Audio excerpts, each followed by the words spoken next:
Olá pessoal, hoje vamos dar início à nossa última videoaula da série composta por 3 videoaulas e hoje o assunto é efeito de concentração da fenda-pilha, baterias e pilhas, corrosão e, por fim, eletrólise.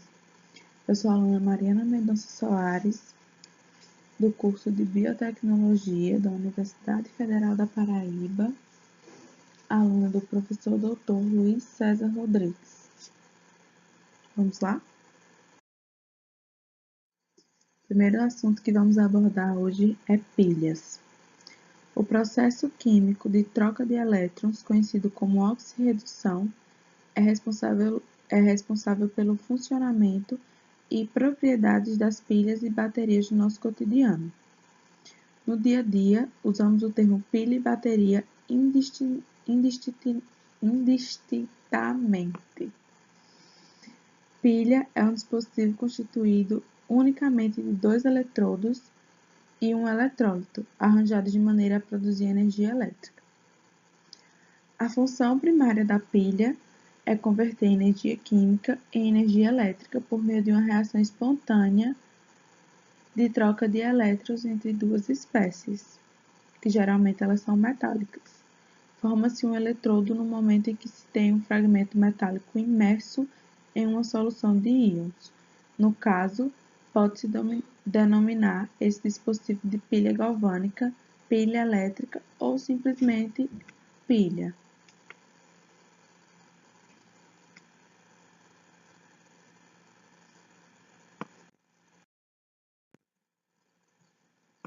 Agora nós vamos falar de bateria. Bateria é um conjunto de pilhas agrupadas em série ou em paralelo, dependendo da exigência por maior potencial ou corrente. Particularmente em relação às baterias, percebe-se atualmente uma maior preocupação ambiental com seu descarte, ainda problemático, e altamente agressivo ao meio ambiente. Por exemplo, baterias de hidreto metálico, óxido de níquel e as de íons lítio representam um risco ambiental muito menor do que as de níquel e cádmio. Apesar disso, das 5 milhões de baterias de telefones celulares existentes no Brasil em 99, 80% ainda eram de níquel e cádmio, e apenas 18 eram de hidreto de metálico e óxido de níquel, e 2% de íons de lítio. Atualmente, as pilhas e baterias de íons de lítio, elas dominam o mercado.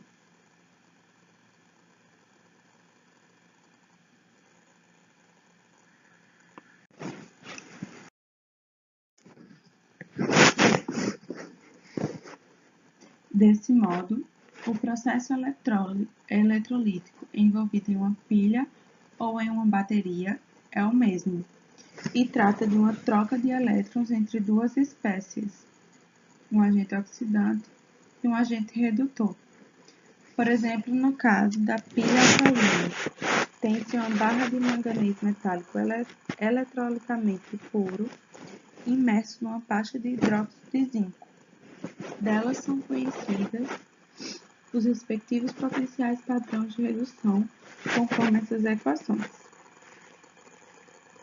a de manganês e a de zinco, e os seus potenciais de redução ao lado. E aí, inicialmente, ambas as equações apresentam uma redução, um recebimento de elétrons, e para se chegar ao potencial gerado pela pilha, deve-se inverter a equação de menor valor, independente da sua natureza. Invertendo-se o sinal matemático da mesma, de modo que o valor do potencial do manganês ele vai ficar positivo, vai ficar mais 1,18 volts, como está mostrado na terceira equação. E aí, ao se somar o potencial de oxidação da primeira equação e o de redução na segunda equação, chega-se ao potencial gerado pela pilha na associação dos dois metais. Neste caso, a pilha ela possui um potencial de mais 0,42 volts. Ao ao se associar em série ou paralelo conjuntos individuais dessas duplas de metais, aumentando o potencial referido, potencial individualmente, formamos uma bateria.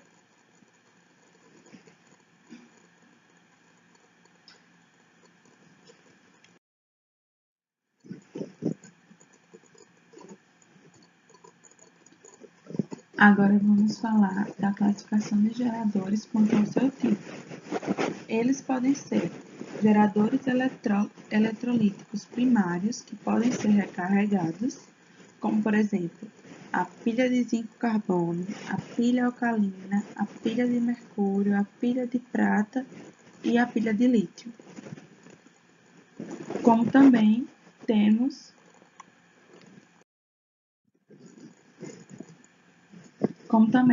os geradores eletrolíticos secundários recarregáveis, como por exemplo a bateria de chumbo e a bateria de níquel-cádmio.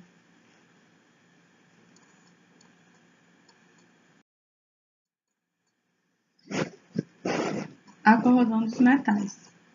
A corrosão dos metais é um processo natural resultante geralmente de uma reação de oxirredução ou uma corrosão eletroquímica.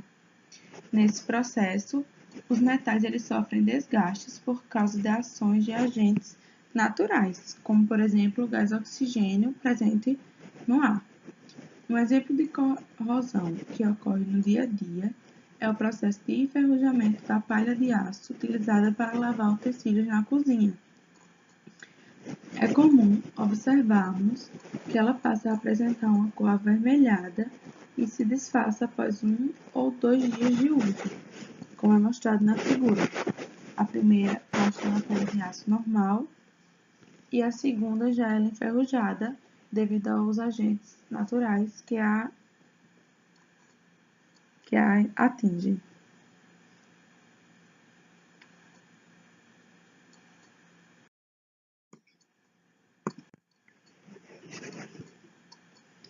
Como ocorre a corrosão? A corrosão é um processo de oxirredução, ou seja, um material, no caso o metal, ele sofre oxidação, perde os elétrons, e o outro ele sofre redução, ganha os elétrons. Para sofrer oxidação, o metal deve apresentar um potencial de redução menor que o material que entrou em contato com ele. Como, por exemplo, se o zinco, que possui um potencial de redução menos 0,76 volts, entrar em contato com o ferro, que tem um potencial de oxirredução menos 0,036 volts, o ferro ele sofrerá oxidação e o zinco sofrerá a redução. Nesse caso, quem sofreria a corrosão seria o ferro. E as equações que mostram esse processo são essas abaixo, a oxidação do ferro e a de redução do zinco. Aí, para saber qual material passa por oxidação ou redução, é necessário conhecer os potenciais de redução ou de oxidação de todos eles.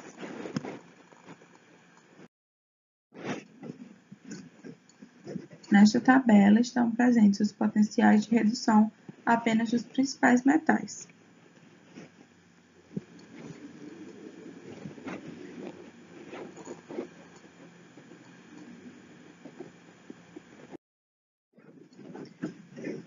Outros fatores responsáveis por acelerar o processo de corrosão. Existem fatores que, por si só, não provocam corrosão, mas que são capazes de acelerar o processo. Um exemplo disso é a presença do gás carbônico, do dióxido de enxofre e de outras substâncias ácidas no ar, que deslocam a reação catódica para a direita, de acordo com o princípio de Le Chatelier. E aí faz com que a ferrugem se forme mais rapidamente. Ambientes salinos, como o mar e seus arredores, também contribuem para o processo de corrosão, porque aumentam a condutividade elétrica.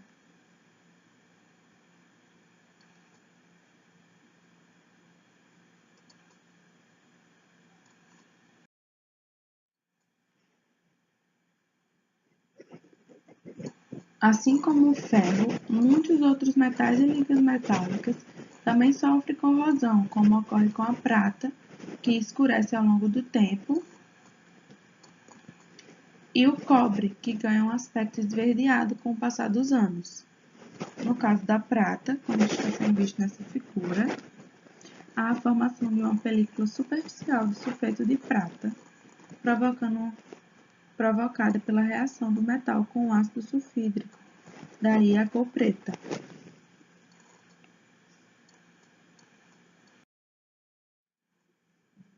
Já o cobre e suas ligas metálicas são oxidadas pelo oxigênio, formando uma camada denominada azinhavre, responsável pela aparência esverdeada.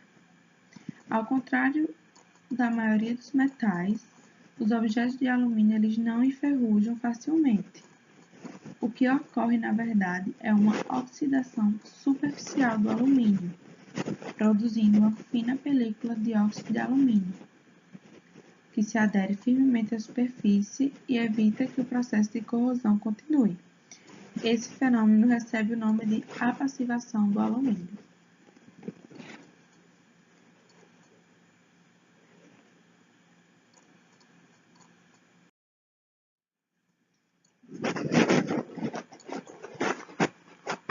Uma forma muito comum de proteger um metal de corrosão é revesti-lo com metais que tenham um maior potencial de oxidação, ou seja, uma maior tendência a perder elétrons.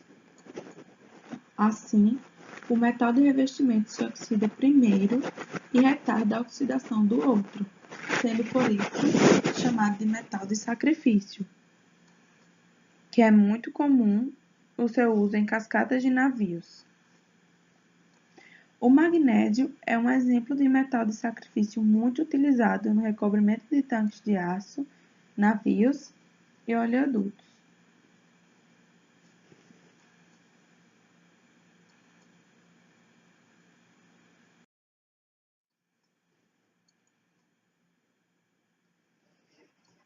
Agora estamos entrando no nosso último tópico da aula de hoje: eletrólise. Eletrólise é uma reação não espontânea provocada pelo fornecimento de energia elétrica proveniente de um gerador, pilhas, e é o inverso do que ocorre nas pilhas. Na eletrólise, usam-se eletrodos inertes, ou seja, que não reagem, como o carbono grafite ou a platina.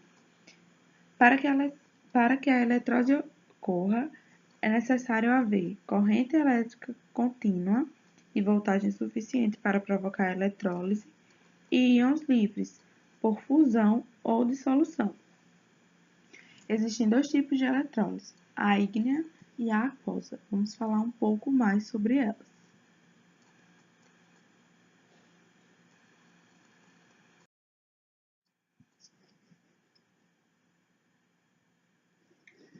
A eletrólise ígnea é uma eletrólise onde não há a presença de água. Metais iônicos eles são fundidos, ou seja, derretidos, e ao se fundirem, eles se ionizam, formando íons. A partir desses íons é formada a corrente elétrica.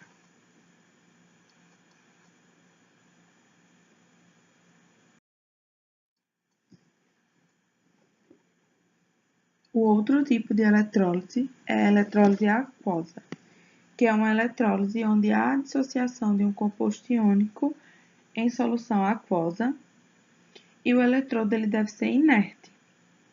É necessário considerar a reação de autoionização da água, onde são produzidos os íons H+, e o íon OH-. O composto iônico ele é dissolvido em água, ocorrendo a formação de íons livres que produzirão a corrente elétrica.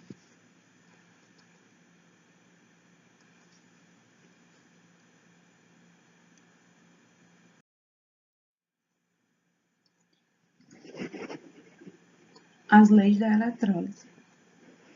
As leis que regem a eletrólise são as leis que relacionam as massas das substâncias produzidas nos eletrodos e as quantidades de energia gasta na eletrólise. Essas leis foram estabelecidas pelo físico-químico inglês Michael Faraday. em 1834.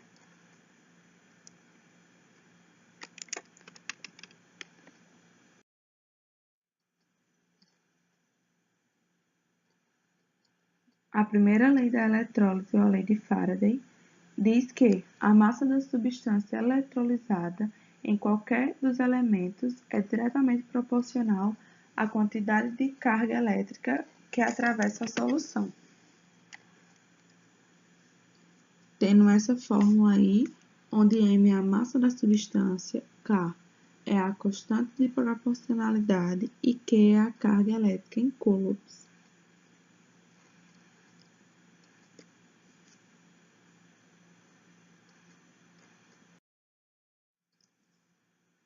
Já a segunda lei da eletrólise, ela fala que, empregando-se a mesma quantidade de carga elétrica em diversos eletrólitos, a massa da substância eletrolizada em qualquer dos eletrodos é diretamente proporcional ao equivalente grama da substância.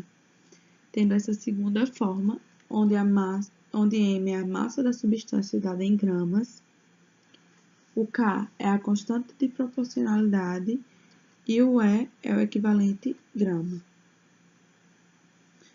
Unindo essas duas leis, temos M igual a K vezes E vezes Q. E aí, como estudamos na física, que a carga elétrica é igual à intensidade da corrente elétrica vezes o tempo, substituindo o Q da fórmula que junta as duas leis com o Q da física, temos a fórmula que é usada na eletrólise, que é M igual a K vezes E vezes I vezes T.